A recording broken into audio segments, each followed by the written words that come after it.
Welcome to Notes on Film. My name is Josue Peralta, and this is my newest project where I discuss movies, shows, and media in general. If there has ever been a genre that has been the most defining in my movie and show career, it would be that of romance and rom-coms. Rom-coms have been a staple in my movie watching experience since the very beginning. I've never really been into horror and into suspense that much. I have been into action for a little bit, though I kind of didn't like all the violence after a certain point. But the rom-com space seemed to me like it had a lot of impetus and a lot of motivation to stay there just because of the comedy that could be found there, the good storytelling that could be found there, and the drama in general that could be found there that I thought was a general really good vehicle for what I would call really good storytelling.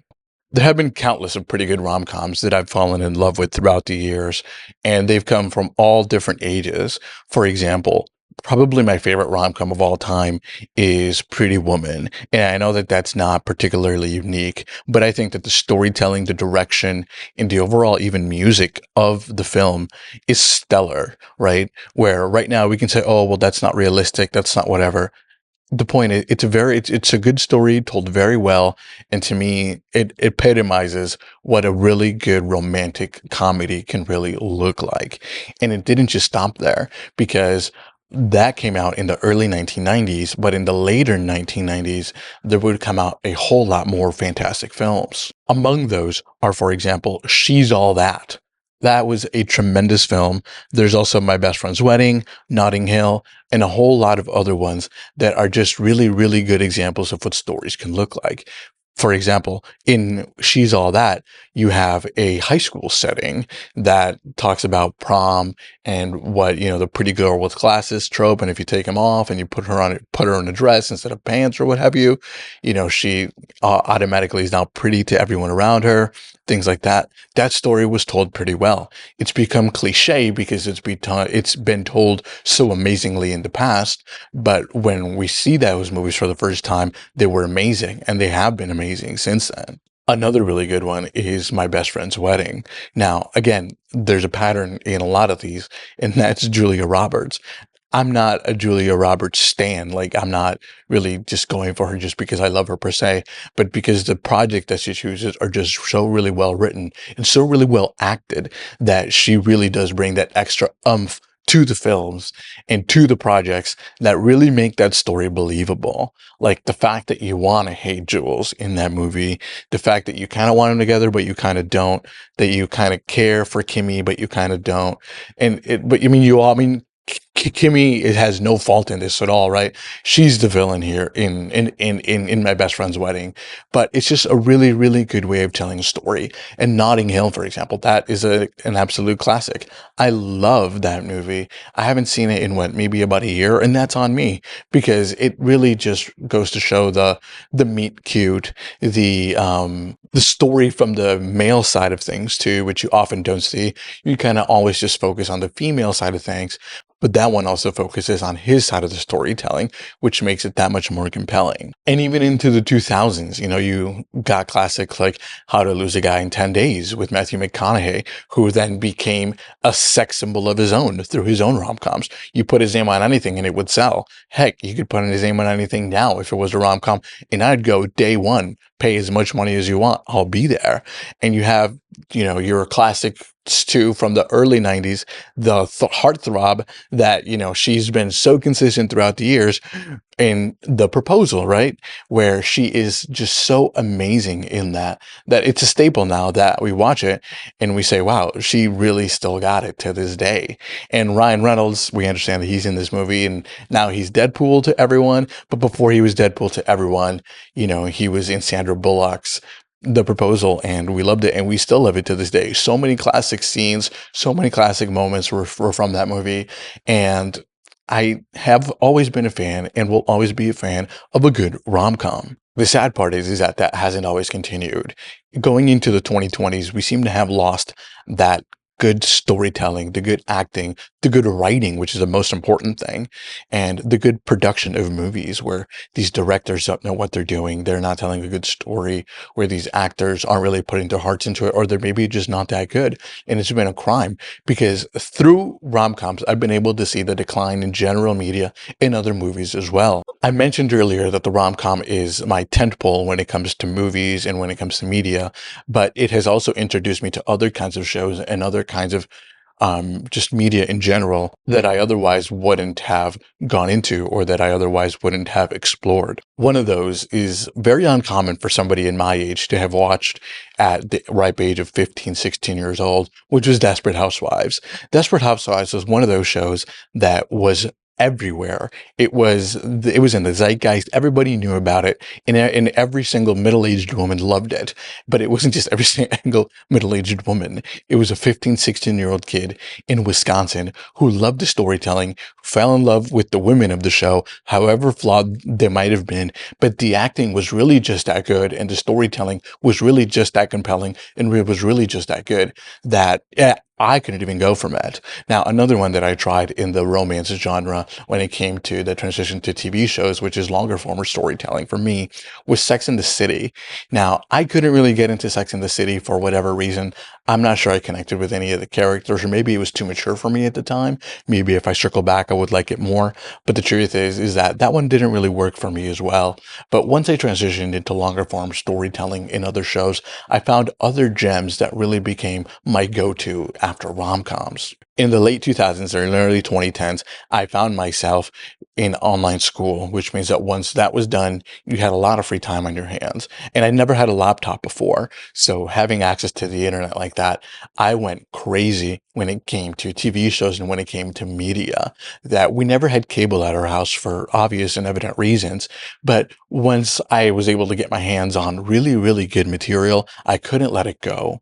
For example, my brother and I were into tremendous, tremendous shows such as Prison Break, such as 24, that to this day are classics, that to this day have hard to been beat when it comes to good storytelling, long form. 24 is a tremendous example of what it can look like when it comes to the day to day, the ticking clock, the suspenseful, the betraying behind the back with Nina and things like that. It was a wonderful way to tell a story that to this day I think about it. And even when it came to Prison Break, my brother and I, we used to joke, like, we've seen it so many times that, we often need like a 2, 3, 5 year break now in between watching them just because it was so good and it is so compelling and the characters and the worlds were really just that good. Apart from those shows, there were other shows that caught my interest even more, which could be found, I guess, mostly in what turned out to be the Characters Welcome era of the USA Network.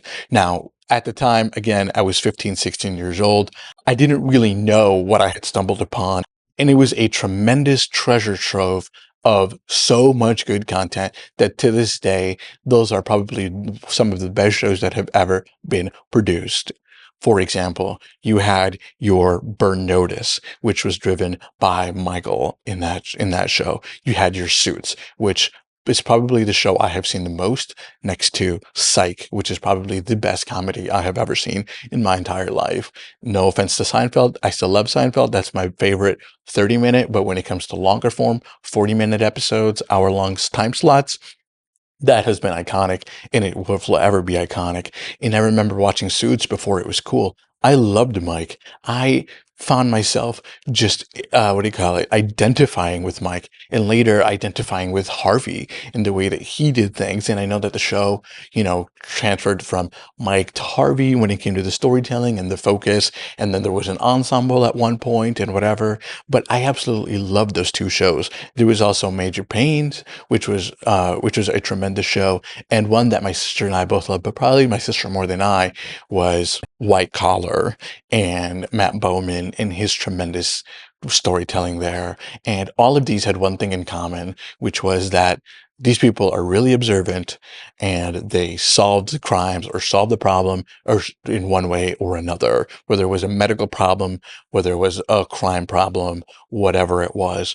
You had your TV shows that focus on good characters telling good stories, and it created what I would call the golden era that of television, the greatest era of my lifetime that I don't think will ever be equaled, especially nowadays when the shift has turned from really good stories, really good characters, really good plots, really good procedurals if you want them, to just cheap, more constant content. Before, we're talking about amazing projects and tremendous stories. Now we just refer to them as content. And like I've said, what's kept me hooked to all of those is the quality of story, the hook of, well, you have this guy who is a savant who memorized the entire book to get it, to get an LSAT, to get a perfect score on the LSATs, and then he becomes a lawyer by talking himself into it and, lawyering himself into it, let's say, and blackmailing Harvey and whatnot. And it was just a tremendous premise that was told even better throughout the seasons as it went along. And I loved that the characters weren't perfect, which is something that a lot of stories and movies have forgotten, that a lot of these characters have flaws and how those flaws play into the story itself. Mike was not a perfect character. Harvey's not a perfect character, nor Sarah Paulson's character was a perfect character, but the way that they all work together in that story and how it was written was just marvelous, to the point where, yes, it was a phenomenon when it came out, then it kind of went away. And then in 2023, 2024, I can't remember when, it had a resurgence again where people found it and they were like, you know what, this is actually an amazing show. Where has this been all my life? And it was topping the Nielsen charts for shows watched, because people realized, hey, you know what, this is actually tremendous. And it's not just shows, right? You have your tremendous films throughout those times. You have the Pirates of the Caribbean. The first few are masterpiece. I haven't seen the latter ones, right? But I heard that some of that it's kind of hit or miss. But then you have your Interstellars. I came to fall in love with Christopher Nolan after Interstellar. I hadn't realized that he had a catalog of tremendous films throughout his storytelling career. You have your Batman trilogy, which I only came to really appreciate, I should say, later on in my career into media analysis and media storytelling, to where now any Christopher Nolan project that comes out, I and my buddy Alexis are one of the first ones there. No matter where, no matter how much it costs, the biggest screen possible, we're there. Even Tenet, the movie that everybody didn't see because it came out during the pandemic, we went, we enjoyed it, and I still love it to this day. And I'll get to something about Tenet a little bit later on, but the Christopher Nolan storytelling is just an amazing vehicle. And he's just one of those examples of tremendous story that are still being told to this day. And it's not just about Christopher Nolan as a director per se. There's all the tremendous storytellers. There's Sam Mendes, who directed Skyfall, which is one of the Bond films. There's also Casino Royale, which is probably the best Bond film of all time. Those are just tremendous, tremendous stories that are worth being told and that are worth watching. Not to mention probably my favorite Batman movie of all time, which is probably sacrilegious to say after my spiel about Christopher Nolan, which is The Batman by Matt Reeves. I thought it was absolutely flawless. I saw it, I think, 3 times in theaters, which is, I think, the most I've ever gone to see a movie. And I loved it. But it goes to show that even though there has been a decline in storytelling, like I mentioned with rom-coms, which I think is a litmus test to stories in general, I think that there's still a lot of good stories being told, and I want to make sure to talk about it. The other aspect that has kept me hooked when it comes to visual storytelling, whether long form in terms of TV shows or short stories, or I should say short series, like in Chernobyl, which was tremendous, by the way, or when it comes to films, is that of the scores and the music. Notes on film doesn't just refer to taking notes on the good stuff of a film or the bad stuff of a film or a TV show that I want to talk about, but it's also referential to the notes, to the musical notes on the films and those TV shows that make that form of storytelling even better so, with the way that the music plays into the emotion and really help carry the vibe and the emotion and the lesson throughout the actual story itself. I mentioned Tenet because Tenet had, I think it was the first time that Christopher Nolan ever worked with Ludwig Göransson, who also scored Black Panther, which was a tremendous score. But in Tenet, I think he took it to an entirely new level that his previous partner, Hans Zimmer, probably couldn't have gone there, just because they have different experiences. And Ludwig is a tremendous scorer of his own. He's a tremendous composer of his own. But that took Tenet to a tremendous height that I don't think few, or I should say that I think few other composers could have taken it to. The fact that it was so high paced, so weird in the way it told stories, how the music kind of sounded backwards, just kind of like the movie and the storytelling was backwards. It was all just done so well that the story of Tenet, that the movie of Tenet wouldn't have been as good without that actual score. But my love of scores really began when it came to one really hardly known movie called Transformers. And Transformers was a blockbuster. Transformer was a cultural phenomenon because it really was just that good. The tremendous acting by Shia LaBeouf and John Turturro and all the other supporting actors, not to mention the eye candy in the film, they were all just tremendous. The CGI was just tremendous in that movie, where you fell in love with robots, you fell in love with cars that turned into robots, and you're like, wow, that's amazing. But more than that, the music behind that was so out of its time, I would say. It was so overwritten that it took that movie to the next level. I think I stumbled upon a video on YouTube called No Sacrifice, No Victory, Transformers the Score. And I didn't know what a score was at that time. I only thought it was just Transformers the Score was a singular name. But once I listened to No Sacrifice, No Victory, I was like, man, I actually connect with this music. I am falling in love with this orchestral music. This is awesome. This is deep. This is profound. I find myself being motivated. I find myself being carried just emotionally through whatever I'm going through that specific day just because of this fantastic music. Where does this orchestral music come from? And it wasn't until later that I found out that it was connected to the Transformers film. Steve Jablonsky took that movie from a great movie to an outstanding movie based on carrying the emotions and telling that story in a way that no one else could have by the way that he wrote that score. And in other films, there are other composers that are now that the movie, I should say, is now recognized probably more by the score than almost anything else. I'll give you a couple of examples. For example, the sounds of Christmas have been tied to Home Alone, and John Williams tied to John Hughes, the director of that film. He also wrote it.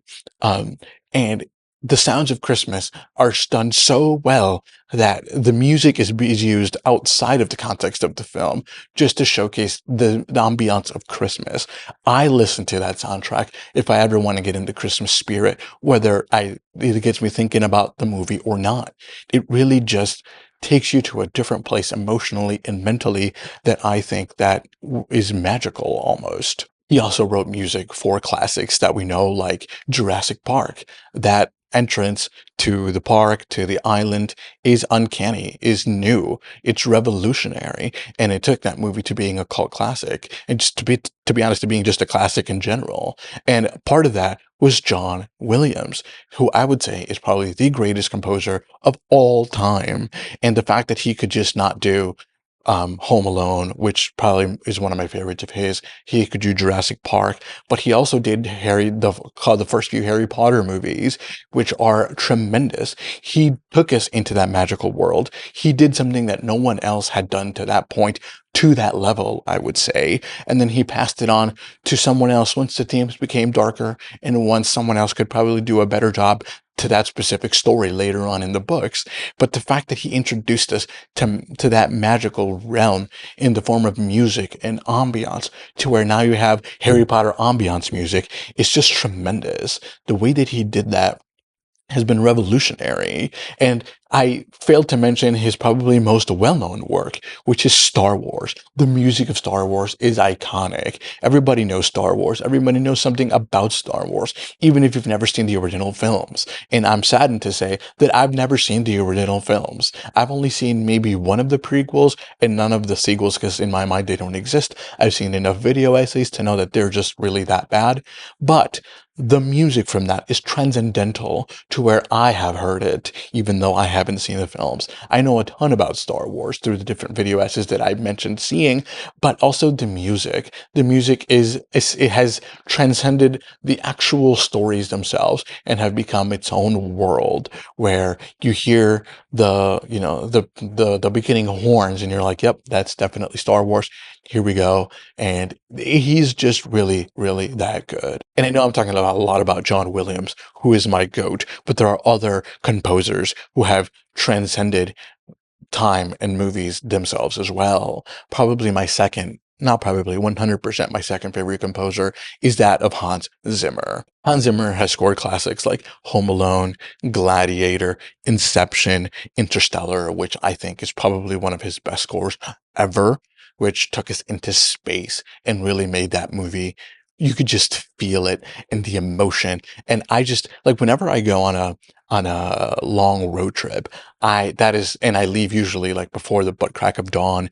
That is the first score I turn on because it just helps me get into the mood of just sinking in and like, hey, you're going to be in this car for a long while, like strap in, you're going to be all right. Just like they were going to strap in and be all right, and had to lock in going into space and going on their adventure. I'm going in my own little car spaceship as well. That one is just tremendous. Recently, he scored the F1 movie, which I thought was really, really good. Joseph Kosinski is one of those directors that I love. I think I've loved every single one of his movies, starting with Tron Legacy, which was an underrated movie, still is, by the way.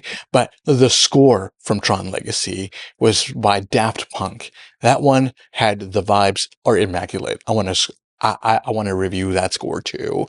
Also, he also directed Top Gun Maverick, which made over $1 billion phenomenon, and now F1, which is Brad Pitt's highest grossing film. And the music for that was again Hans Zimmer, and it was really just so good. I've mentioned Pretty Woman a couple times in this recording already, but I think Pretty Woman is not just good because it told a fantastic story with fantastic acting with Richard Gere and even the actor from Seinfeld, I'm forgetting his name, and their George is in that movie, and Julia Roberts, obviously. But I think because it also has what I would call the most romantic song of all time, the most romantic theme of all time. It's something that I would want to play at my own wedding, and it's called He Sleeps. Now, that score was written by James Newton Howard, which he owned the 80s and 90s, specifically in this area. And I want to talk about how James Newton Howard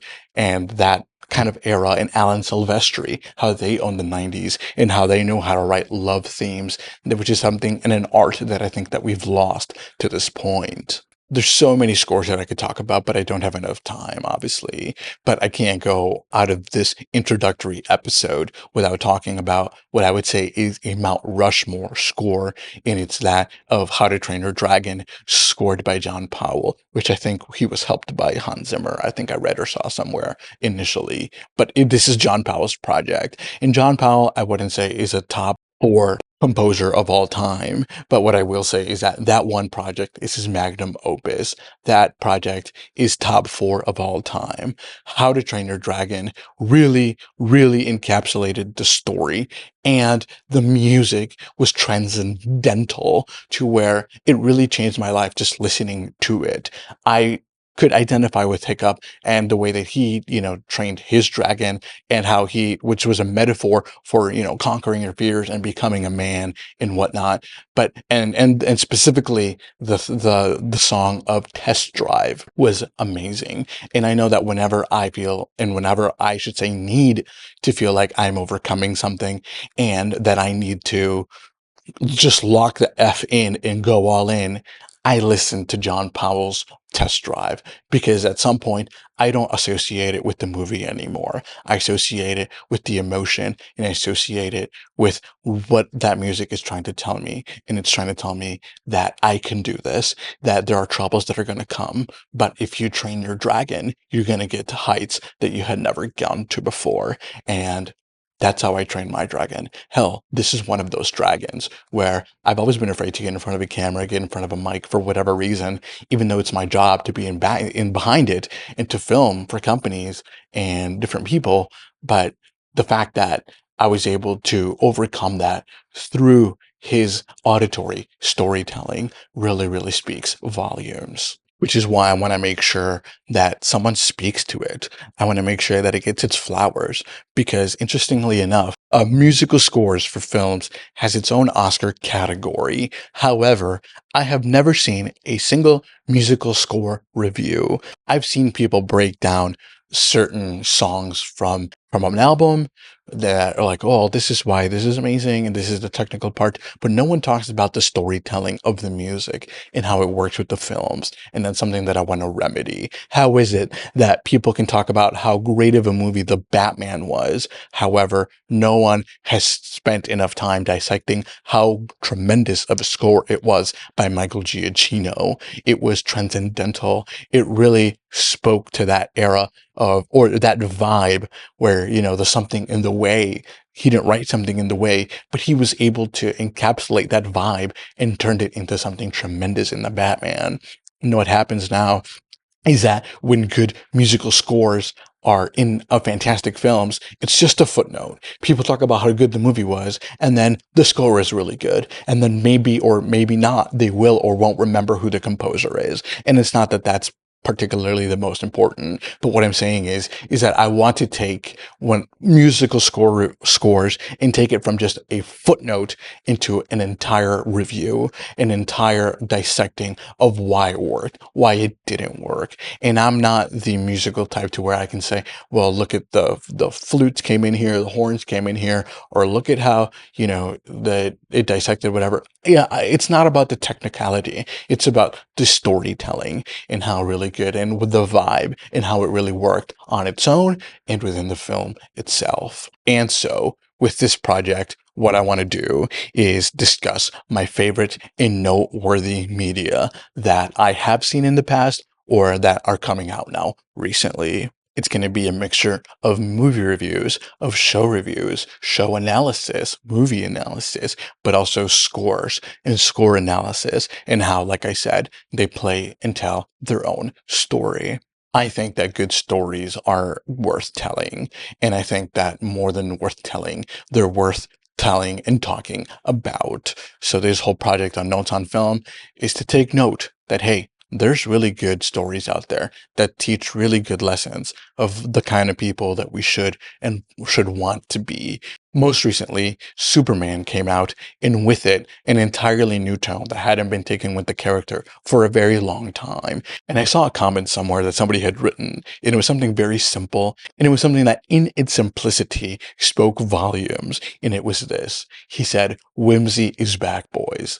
Or something like whimsy is back on the menu. And I thought that was just such a good encapsulation of that movie, that being kind maybe is the way to go. And I want to talk about how goodness and how we can learn from that media so we can apply it to be better persons ourselves. And I'm looking forward to discussing those kinds of stories with you because I think you'll like them just as much as I like them. All right, I gotta get out of here. Go watch something good. See ya.